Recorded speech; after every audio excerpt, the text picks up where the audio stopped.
Здравейте! Така, аз съм Ден. Денката.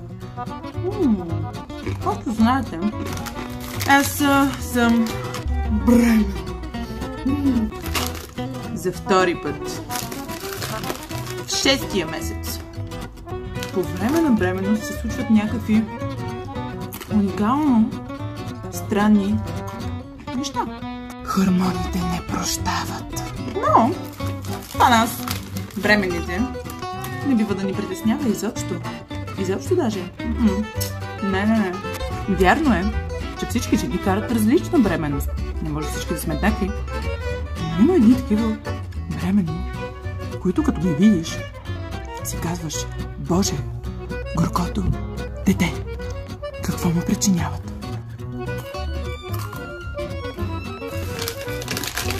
Трениращите бремени!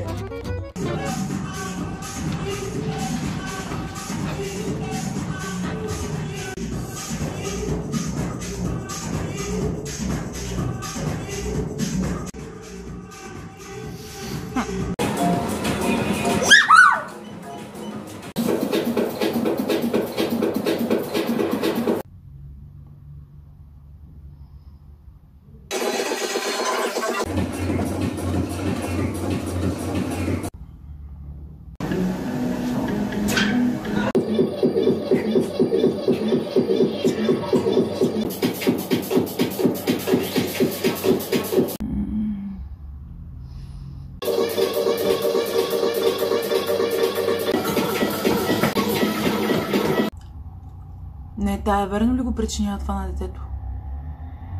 Не мога. Бременните, които се поддържат. Ама те не просто се поддържат.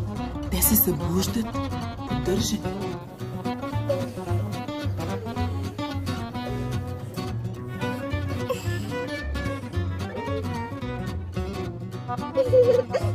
Не говоря за тези, които си мажат кожата против стриите, което е познато на всички ни, а тези, които прекаляват. Вижте какво, момичета. Една бременна жена трябва да е поддържана и красива. Не като ходят по улиците и хората да се чудят изобщо как съм бременна. Разбирате ли ме? Слушайте, аз съм самото олицетворение на сексапил по време на бременност. Даже мога да забременея втори път, както съм бременна. Сигурни сме, да. Аз не прекалявам. Вече, момичета, поддържите се, бебетчета. Не може да се занемарявате, какво като сте бремени. Ами да. Какво? Аз? Не бе, аз нямам никакъв грим. Просто сияя.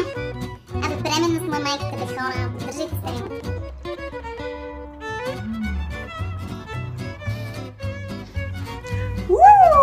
Танцуващите бремени!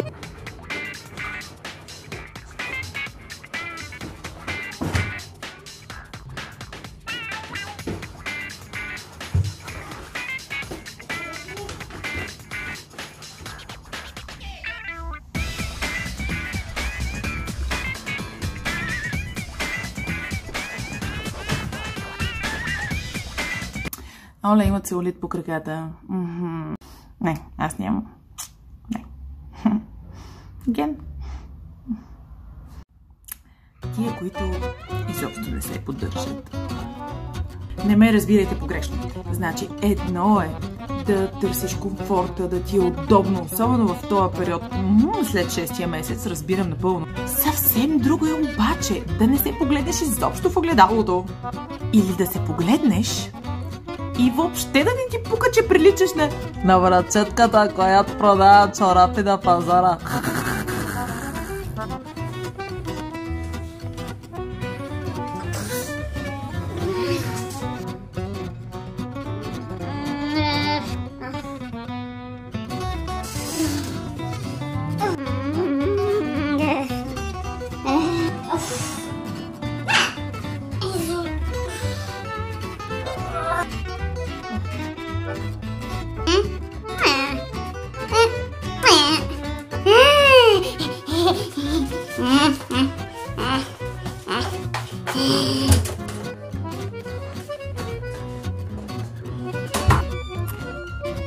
Бременните планинарки.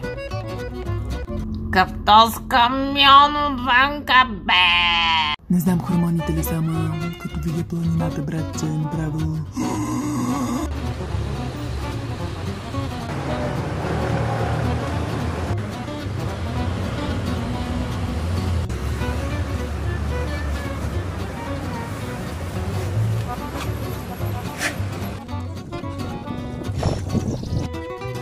Яка бременните. Моят зървикален канал е Лотос, който се разтовари в светлина на дега. Аз съм богинята майка.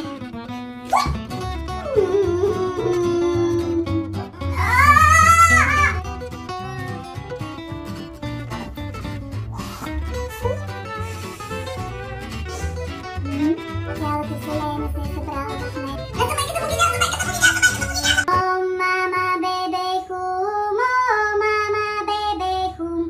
О, ти трябва да ме сраждане!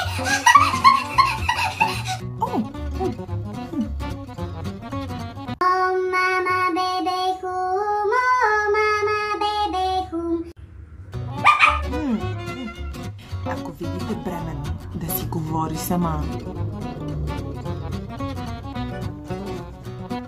в никакъв случай тя не е луда. Нали се сещате, че вътре все пак има бебе? Те си общуват.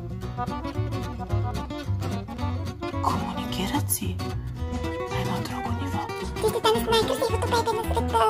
Кое е най-красивото бебе на света? Възпитанието започва още в коремчето. И сега, трябва да ме чуеш много внимателно.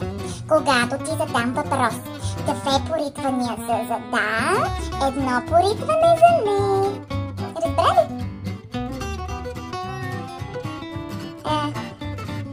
Ехо! Ехо! Ох, пак спи. И как си приказва това бебе, като се спи? Коя е най-красивата майка на света?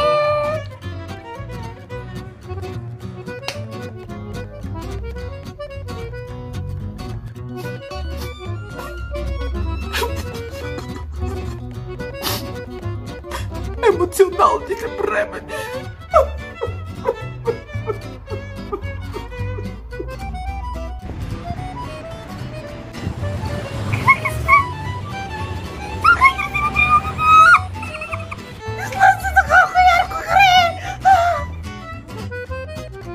Цигирани мечета. 100 грама цигирани мечета за 3,50! Това голямо събитие с видни творци, с талантливи хора.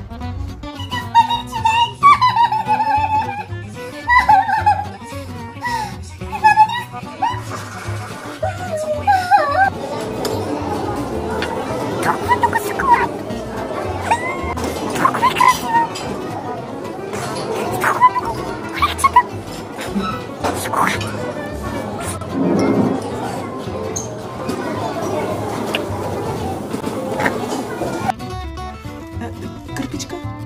Да. Както вече казах, хормоните не прощават. Абе, бременността като цяло е много странен процес.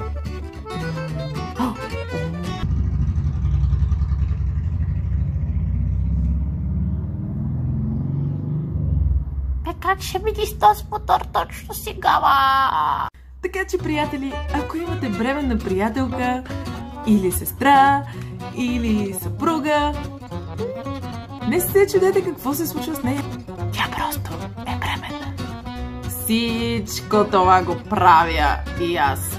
Абсолютно всичко. От трениращата бремена до свръхемоционалната бременна. Ако се разпознавате във всички тези типажи, няма нищо лошо. Ето, жива съм с втора бременност.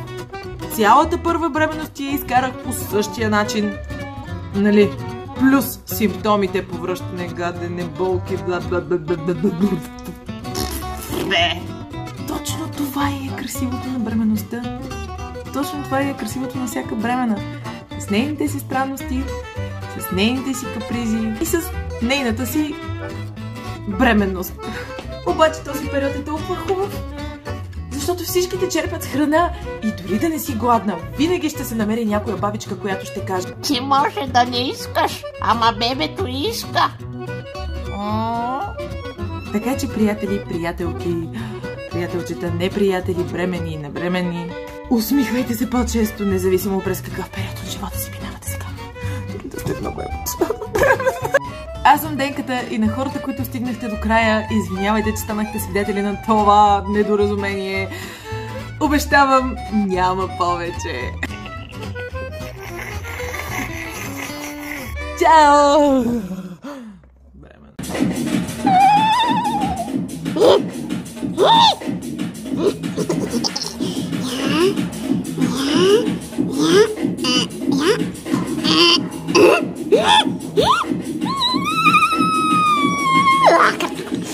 Когато кантара не иска да спре. Как се пуска това? Това като сте бремени, трябва да се поддържате, бе. Я, гледай какво бедро. Мамсита! Yeah!